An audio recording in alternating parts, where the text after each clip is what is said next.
দোস্তা বুজুর্গ বলেন যে ভাই মসজিদে যখন আমরা এরকম ইমানের মজলিসের মধ্যে বসবো, এই মসজিদের মধ্যে আমরা বসবো, তো মসজিদে যা কিছু আমরা শিখলাম এই জিনিসকে আবার মসজিদ থেকে যখন আমরা বাইরে যাই, তো এই জিনিসকে নিয়ে আমরা মসজিদের বাইরে যাব, এবং যারা মসজিদের বাইরে আছে, আমাদের ঘরের লোকেরা আছে, তাদেরকে আমরা যারা মসজিদে যা কিছু শিখলাম এটা আমরা আবার বাইরে যাই মানুষদেরকে শিখাবো। এটাই বলেন যে কোরআনে পাকের মধ্যে আল্লাহ তাআলা যে বলছেন ইযা কুদিয়াতিস সালাতু ফান্তাশিরু ফিল আরদি ওয়াবতাগু মিন ফাদলিল্লাহ, কোন কোন মুফাসসিরিন তার তাফসীর এরকমই করছেন যে মসজিদে যে জিনিস তুমি শিখছো এই জিনিসকে নিয়ে নামাজ যখন শেষ হয়ে গেল, এখন মসজিদের বাইরে ছড়াইয়া পড়ো ওই জিনিসকে নিয়ে যেটা তুমি মসজিদে হাসিল করছো। মসজিদে যা আমি হাসিল করছি এটাকে নিয়ে আমি মসজিদের বাইরে ছড়াইয়া পড়বো। তুমি মুহতারাম দোস্তা বুজুর্গ, সাহাবা রাদিয়াল্লাহু তাআলা আজমাইন তারা মসজিদের মধ্যে ঈমানও শিখতেন, মসজিদের মধ্যে আমল শিখতেন। ইলম সাহাবাদের জমানায় মসজিদের মধ্যেই আসতো, মসজিদ থেকেই সাহাবারা ইলমকে শিখতেন। এখন মসজিদ থেকে আলাদা হয়ে গেছে ইলমের জায়গা, আর মসজিদ ইলম থেকে খালি হয়ে গেছে। এই জন্য সাহাবা রাদিয়াল্লাহু তাআলা আজমাইনদের জমানায় ইলম তো মসজিদ থেকেই হাসিল করতেন। বলে শরাব হারাম হওয়ার হুকুম মসজিদে আসছে, মসজিদ থেকে সাহাবী শরাব হারাম হওয়ার হুকুমকে জানতেন, যারা তিনি যখন নিজ মহল্লার মধ্যে শরাব হারাম হওয়ার কথাকে ঘোষণা করে দিতেন, বাস এক ঘোষণাই যথেষ্ট ছিল যে তারা প্রত্যেকেই বলে যে শরাবকে ছেড়ে দিল, যে শরাব মুখে নিছিল সে ফেলে দিল, যে গিরে ফেলছিল সে বমি করে দিল, শরাব পান করা বন্ধ করে দিল সঙ্গে সঙ্গে। এমনি ভাবে পর্দার হুকুম নাযিল হয়েছে, তো মসজিদ থেকে একজন সাহাবী পর্দার হুকুম শুনে তার ঘরের মধ্যে মেয়েদেরকে জমা করে যখন পর্দার হুকুম শুনাই দিতে, তো এক মুহূর্তের মধ্যে সারা মদিনার মধ্যে পর্দা, সব মহিলারা তারা পর্দার মধ্যে চলে গেছে এবং তাদের মধ্যে তারা পর্দা শুরু করেছে।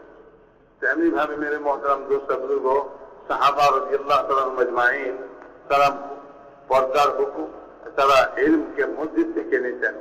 তো মসজিদের মধ্যে যা কিছু আমরা হাসিল করব এই জিনিসটাই আবার এটাকে নিয়ে আমরা বাইরে ছড়াইয়ে পড়বো, এবং এটা যখন এইভাবে হবে সাহাবা রাদিয়াল্লাহু তাআলা আজমাইন তারা ইলম, ঈমান আর আমলকে একসঙ্গে, তারা আমল আর ঈমান আর আমলকে তারা একসঙ্গে শিখতেন।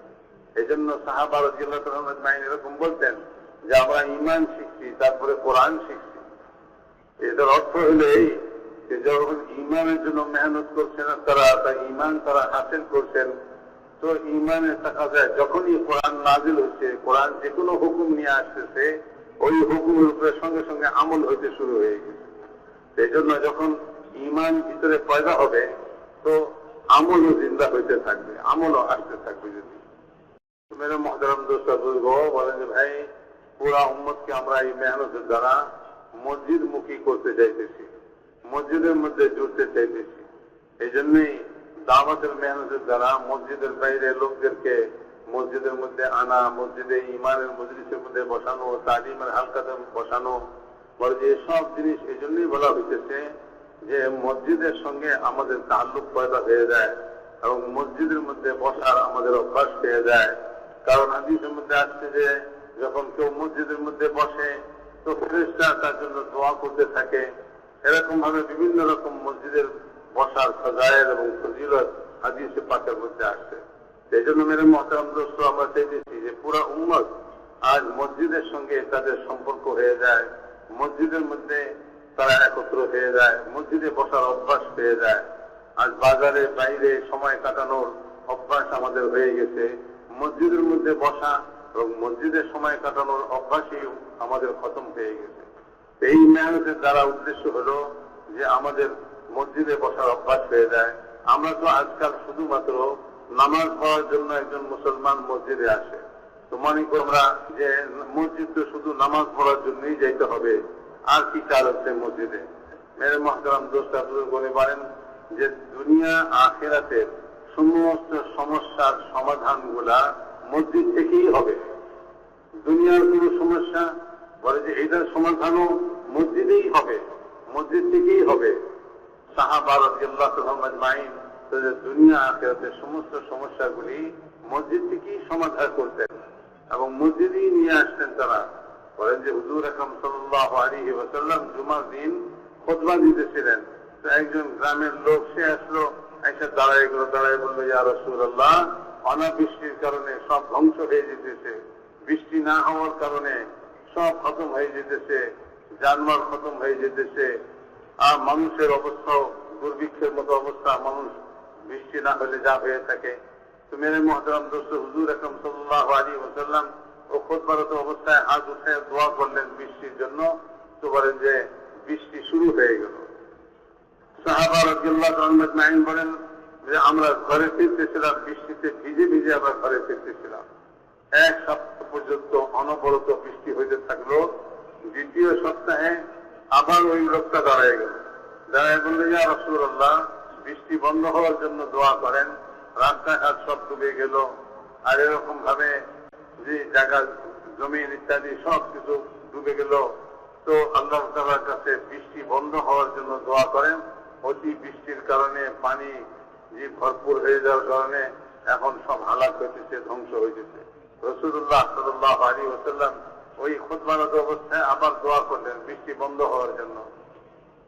তো সাহাবা রাদিয়াল্লাহু তাআলা আজমাইন বলেন আমরা তো জুমা পড়ে যখন আমরা বাইরে পেলাম, তো আমরা রোদ্রের মধ্যে চলতে লাগলাম, রোদ্রের মধ্যে আমরা চলতে লাগলাম। তো মেরে মুহতারাম দোস্ত বুজুর্গ, আজ সমস্যা হলো এখানে যে আজ আমরা মনে করতেছি যে মসজিদ তো শুধু নামাজ পড়ার জায়গা। যখন নামাজের আযান হবে, একজন নামাজি লোক সে শুধু নামাজের জন্যই মসজিদে আসে না। মেরে মুহতারাম দোস্ত বুজুর্গ, আসলে এই মসজিদগুলি তো আল্লাহ তাআলার সঙ্গে সম্পর্ক কায়েম করার জন্য এবং আল্লাহ তাআলার কাছ থেকে আমাদের দুনিয়া আখিরাতের সব সমস্যাগুলি সমাধান করার জন্যই এই মসজিদ বানানো হয়েছে। কাজে দুনিয়ার কোন সমস্যা হইলেও সাহাবা রাদিয়াল্লাহু তাআলা আজমাইন দৌড়ে মসজিদের দিকে আসছে। রাত্রিবেলায়, দিনের বেলায়, অর্ধরাত্রিতে কারো অসুস্থ হয়ে পড়ছে, কারো কোনো সমস্যা হয়েছে, অথবা কারো কোনো অসুবিধার সৃষ্টি হয়েছে, তো সে তার এই অসুবিধাকে দূর করার জন্য কোন দিকে যেতেছে, বলে মসজিদের দিকে আসতেছে। তো মসজিদের দিকে আসতেছে। তো মেরে মুহতারাম দোস্ত বুজুর্গ বলেন যে আমরা এই মেহনতের দ্বারা উম্মতকে মসজিদমুখী করতে চাইতেছি, যে উম্মত মসজিদের দিকে আসে, তাদের দুনিয়ার সমস্যা হোক, তাদের আখিরাতের সমস্যা হোক, এই সব সমস্যার সমাধানের জন্য তারা মসজিদে আসবে।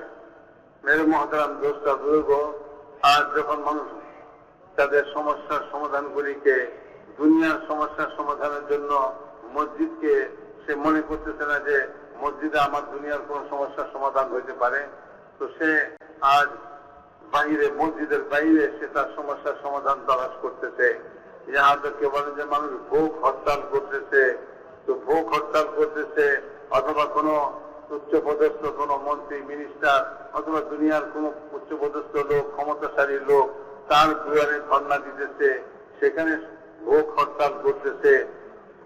তো মৌলানা ইলিয়াস রহমাতুল্লাহ আলাইহি বলতেন এই কথা, যে মানুষ যখন আল্লাহ ছাড়া গায়রুল্লাহর কাছে তাদের নিজেদের হাজত পেশ করবে, হাদিসের মধ্যে এরকমই আসছে, তো আল্লাহ তাআলা তাদেরকে গায়রুল্লাহ, যার কাছে সে নিজের সমস্যার কথা বলছে, আল্লাহ তার হাওয়ালা করে দেন, মখলুকের হাওয়ালা করে দেন। তো মেরে মুহতারাম দোস্ত, ফলে কি হয়, বলে যে মখলুক না তার কোন সমস্যার সমাধান করতে নেই, না দুনিয়াতে তার কোন সমস্যার সমাধান হয়। বলে এই সমস্ত লোক দুনিয়াতেও ভুগা থাকবে, আর এই সমস্ত লোক আখিরাতেও ভুগা থাকবে, আখিরাতেও ভুগা থাকবে। কেন?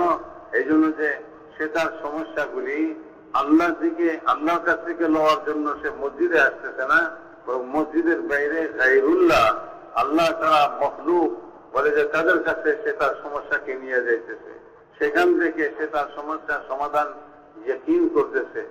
তো মাওলানা এই কথা বলতেন যে যে গায়রুল্লাহ থেকে তার হাজত পুরা হওয়ার ইয়াকিন করবে, তো আল্লাহ তাআলা তাকে ওই গায়রুল্লাহ হাওয়ালা করে দিবেন, আর ফলে এই গায়রুল্লাহর কোনো ক্ষমতা নাই যে তার কোনো হাজত অথবা তার কোনো জরুরত, তার কোনো সমস্যার সমাধান করতে পারে।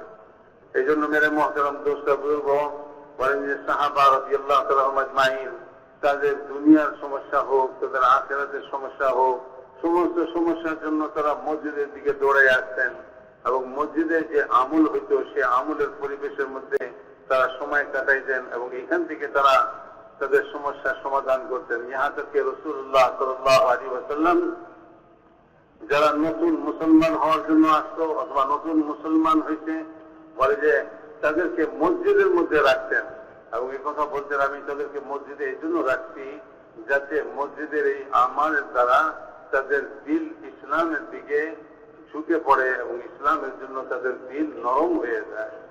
তো মসজিদে যে ইমানের মজলিস এবং মসজিদের যে তালিম তাল্লুম শেখানো এবং মসজিদের যে আমাল, এই আমালের দ্বারা তাদের দিল ইসলামের জন্য তৈরি হয়ে যাবে। এই জন্য এখনো মুসলমান হয় নাই, বন্দী হয়ে তারা মদিনাতে আসছে। তো এই সমস্ত লোকদেরকে রাসূলুল্লাহ সাল্লাল্লাহু আলাইহি ওয়াসাল্লাম মসজিদের মধ্যে রাখতেন। তো এই মসজিদের মধ্যে রাখতেন এই জন্যই যে মসজিদের আমালের দ্বারা তাদের দিল ইসলামের জন্য নরম হয়ে যায়। এই জন্য মেরে মুহতারাম দোস্তা বলব, যেখানে এতখানি রাসূলুল্লাহ সাল্লাল্লাহু আলাইহি ওয়াসাল্লাম একজন যে ইসলামের দিকে আনবার জন্য তাকে মসজিদের পরিবেশে রাখতেছেন, তো সেখানে মেরে মুহতারাম দোস্তা বলব একজন মুসলমান সে মসজিদে আসা তার জন্য কত বড় জিনিস হয়ে যাবে, কত তার ইমানের শক্তির জিনিস হয়ে যাবে। একজন অমুসলমান মসজিদের মধ্যে থাকার কারণে ইমান গ্রহণ করতেছে, তো একজন ইমানওয়ালা তো সে যখন মসজিদের মধ্যে থাকবে তো মসজিদে বসবে, মসজিদের আমালের মধ্যে জুড়বে, তো তার ইমানের মধ্যে কি পরিমাণ শক্তি পয়দা হবে।